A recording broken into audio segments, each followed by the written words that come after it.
નમસ્કાર ખેડૂત મિત્રો, મારું નામ છે અલ્કેશ પટેલ અને આપણી યુટ્યુબ ચેનલ છે ખેતીની વાત મારું ગુજરાત.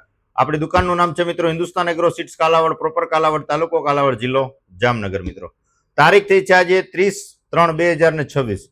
મિત્રો આવનારી ચોમાસુ સિઝન માટેના આપણે અગાઉથી શું પગલાં લેવા જોઈએ એના વિશે સંપૂર્ણ માહિતી આપવાની છે. મગફળીના પાકના વાવેતર જંગી પ્રમાણમાં થવાના છે, તો કેવી બિયારણની પસંદગી કરવી જોઈએ એના વિશે માહિતી આપવાની છે. ખાતરની જો વાત કરીએ તો પાયા ખાતરની અંદર અત્યારે આપણે એનપીકે છે અથવા એસએસપી સિંગલ સુપર દાણાદાર જે આવે છે જેને વાણછાપ કહીએ છીએ, અથવા એનપીકે 12-32-16 છે, અથવા ડીએપી, આમાંનું કોઈ પણ તમારે જે તમારા વિસ્તારમાં જે વાવેતર કરતા હોય એ ચોક્કસથી મેળવી લેજો. કેમ કે જ્યારે તમારે વાવેતર કરવાનો સમયગાળો થશે ત્યારે ખાતર ન મળે અને પછી જે આવે એ વાવેતર કરી દેવું પડે, આવું ન બને એના માટે કાળજી રાખી અને સમયસર તમે પાયા ખાતરનું વ્યવસ્થાપન ચોક્કસથી કરી લેજો.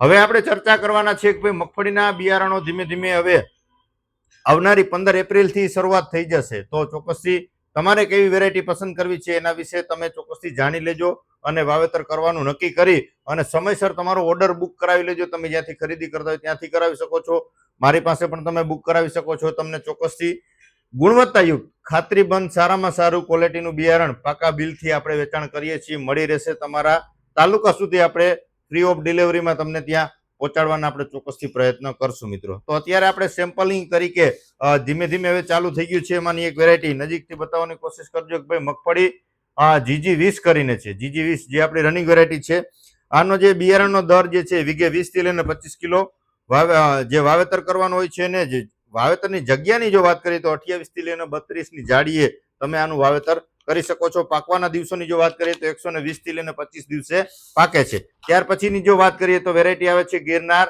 4 નંબર. ગિરનાર 4 ની જે ખાસિયત છે, આ પણ લોંગ વેરાયટી છે, જે 20 ની જેમ કે બીજ દર આનો 27 થી લઈને 30, એક વીઘે 16 ગુઠાના વીઘામાં તમારે 27 થી 30 કિલો બીજ દર વાપરવાનો છે. 16 થી 18ની જાડીએ તમે વાવેતર કરી શકો છો.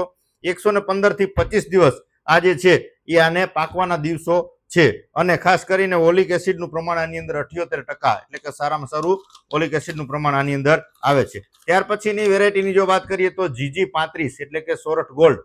આ પણ ખૂબ જ પ્રચલિત વેરાયટી છે. ગયા વર્ષે આના પરફોર્મન્સ ખૂબ જ મળ્યા હતા. મેં પણ વાવેતર કર્યું હતું. મારે એક વીઘે 35 મણનો આનો જે છે ઉતારો બેઠો છે, એટલે આ ટૂંકી મુદતમાં આ વેરાયટી પણ ખેડૂત મિત્રોને વાવેતર કરવા લાયક છે. બીજ દરની જો વાત કરીએ તો 27 થી લઈને 30, 16 ગુઠાના વીઘામાં 27 થી 30 કિલો તમારે બીજનું વાવેતર કરવાનું છે. અને સેમડ એટલે કે એક ક્યારાની અંદર 7 થી લઈને 9 ચાંસે તમે આનું વાવેતર કરી શકો છો. પાકવાના દિવસોની જો વાત કરીએ તો 110 થી 15 દિવસમાં પાકતી વેરાયટી છે, તો તમે આનું વાવેતર કરી શકો છો. પછી આવે છે જે આવે છે આપણે 39 TBG 39 નંબર. 39 વેરાયટી એવી છે કે 35 થી લઈને 40 કિલો આનો જે બીજ દર આવે છે, 35 થી લઈને 40 કિલો તમે આનો બીજ દર વાપરવાનો થતો હોય છે. 16 થી 18ની જાડીએ વાવેતર કરવાનું છે. 95 થી 105 દિવસે એટલે કે વહેલી પાકતી જાત છે અન્ય કરતા. 95 થી 100, 105, 10 દિવસમાં પાકીને કમ્પ્લીટ થઈ જાય છે. મોટા પોપટાવાળી આ જે છે વેરાયટી છે. દાણાની તમે ક્વોલિટી જોઈ લો, અને દાણા પણ જે છે એ મોટી સંખ્યામાં આવશે. આ 35 નંબરના દાણા છે, બરાબર છે. એવી જ રીતે આ ગિરનાર 4 નંબરના જે છે એ દાણા છે. પછી આ જે 20ના છે. ટૂંકમાં આ પ્રકારની જે છે દાણાની ક્વોલિટી આવતી હોય છે. ત્યાર પછી આપણે વાત કરીએ તો 77 નંબર જે આવે છે વન વેનું 77 નંબર. આ વેરાયટી પણ ખૂબ સારી છે. 30 થી લઈને 35 કિલો આ પણ મોટા ડોડવા વાળી વેરાયટી છે. 30 થી 35 કિલો બીજ દર વાપરવાનો છે. 16 થી 18ની જારીએ વાવેતર કરવાનું છે. ક્યારામાં 5 લાઈન કરો તો વધારે સારું, વધારે ઘાટું વાવેતર કરવાનું નથી. 5 લાઈને તમારે વાવેતર કરી દેવાનું છે. 110 થી 20 દિવસે પાકતી જાત છે. 3 દાણાવાળા પોપટાની સંખ્યાની અંદર આની અંદર વધારે આવે છે, તો આ પણ તમે વાવેતર કરી શકો છો. પછી આ એક વેરાયટી જે છે GG37 નંબર.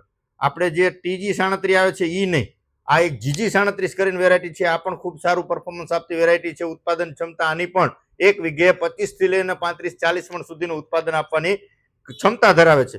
તો આ પણ 3 દાણાવાળા પોપટાની સંખ્યા આની અંદર 30% આવે છે. ખાસિયત આની મેન એ છે, એટલે ઉત્પાદનમાં વધારો છે. બીજ દરની જો વાત કરીએ તો 27 થી લઈને 30 કિલો તમારે 16 ગુઠાના વીઘામાં વાવેતર કરવાનું છે. પછી 16 થી 18ની જારી હેમર 7 થી લઈને 9 ચાંસનું તમારે આનું વાવેતર કરી શકો છો. પાકવાના દિવસોની જો આપણે આની વાત કરીએ તો 110 થી 15 દિવસે પાકતી આ જે છે એ GG37 નંબર વેરાયટી છે. તમે આનું પણ વાવેતર કરી શકો છો. હજી આવનારા સમયમાં ઘણી બધી વેરાયટી આવશે. પછી એની અંદર 22 નંબર છે, 23 નંબર છે, બરાબર છે, 40 નંબર છે. આ પ્રકારની વેરાયટી હજી ઘણી બધી આવવાની છે. આ તો તમને જે અત્યારે સેમ્પલિંગ આવ્યું છે એની માહિતી આપું છું. પછી ઘણા બધા મિત્રોને સોયાબીનના વાવેતર કરવા હોય તો સોયાબીનની અંદર પણ એક વેરાયટી આવવાની છે, ફૂલે સંગમ કરીને. આનો જે છે બીજ દર વીઘે 16 ગુઠાના વીઘામાં 10 થી લઈને 12 કિલો તમારે વાપરવાનું છે. 115 થી 20 દિવસે પાકતી વેરાયટી છે, વધુ ઉત્પાદન આપતી વેરાયટી છે. તો ફૂલે સંગમ આ પણ તમે સોયાબીનનું વાવેતર આનું પણ કરી શકો છો. સોયાબીનના વાવેતર પણ આવતી સાલ વધારે થવાના છે, તો ચોક્કસથી મિત્રો એ પણ તમે સારી ક્વોલિટીનું સારી ગુણવત્તાનું જો તમે વાવેતર કર્યું છે તો ઉત્પાદનમાં ચોક્કસથી તમને વધારો જોવા મળશે. તો આ પ્રકારે અન્ય વેરાયટી પણ ધીમે ધીમે આવશે, આપણે એની પણ માહિતી આપશું. હજી કોઈના ભાવ આવ્યા નથી, તો કોઈ મિત્રો એવું નથી કે ભાઈ તમે આના ભાવ શું, અત્યારે આપણે ખાલી માત્ર બુકિંગ કરીએ છીએ કે ભાઈ તમારે 20 મણ 25 મણ આ વેરાયટીનું વાવેતર કરવું છે. તો જ્યારે મારી પાસે માલ આવશે, જ્યારે ભાવ આવશે, ત્યારે તમને મારા તરફથી ફોન આવી જશે કે ભાઈ તમને આ વેરાયટી આપણી પાસે હાજર આવી ગઈ છે, આનો આ ભાવ છે, તમારે અનુકૂળતા હોય તો મંગાવી છે, તમારા નજીકના સેન્ટરમાં મળી જાય તો લઈ લેવાની છે. કોઈ એવું ફરજિયાત નથી, કોઈ આપણે ટોકન પેટે બુકિંગ લેતા નથી. એક ચોક્કસ એક તમારું હું નોંધણી કરીશ, તમને હું માલ આપીશ. લેવો નથી લેવો એ તમારા જોવાનું છે. બાકી મારી પાસે બુકિંગ હશે એને હું ચોક્કસથી માલ પૂરો પાડીશ, કેમ કે આપણી પાસે સારી કંપનીની સારી ગુણવત્તાવાળું અને પાકા બિલથી જે વેરાયટી આવતી હશે એની જ ભલામણ હશે, એનું જ વેચાણ હશે અને ખાતરીબંધ જ વેરાયટીનું વાવેતર આપણે વેચાણ કરવાના છીએ. તો ચોક્કસ આપણી સાથે જોડાયેલા રહેજો અને આવનારી સિઝનમાં ખેડૂત મિત્રોને ઉત્પાદન કેવી રીતે વધારી શકાય, ખર્ચ કેવી રીતે ઘટાડી શકાય, આવા મુદ્દા ઉપરથી ચોક્કસ તમને આખા વર્ષ દરમિયાન સંપૂર્ણ માહિતી પૂરી પાડવાના છીએ. આપણી ચેનલ ખેતીની વાત મારું ગુજરાત આની સાથે જોડાયેલા રહેવાનું છે. અને વિશેષ કઈ માહિતીની જરૂરત હોય, જે કઈ નોંધણી કરાવી હોય, 9925452050 9925452050 મારો મોબાઈલ નંબર છે. તમે ગમે ત્યારે ફોન કરીને અચૂકથી માહિતી મેળવી શકો છો. મિત્રો રજા આપશો મને. જય જવાન જય કિસાન.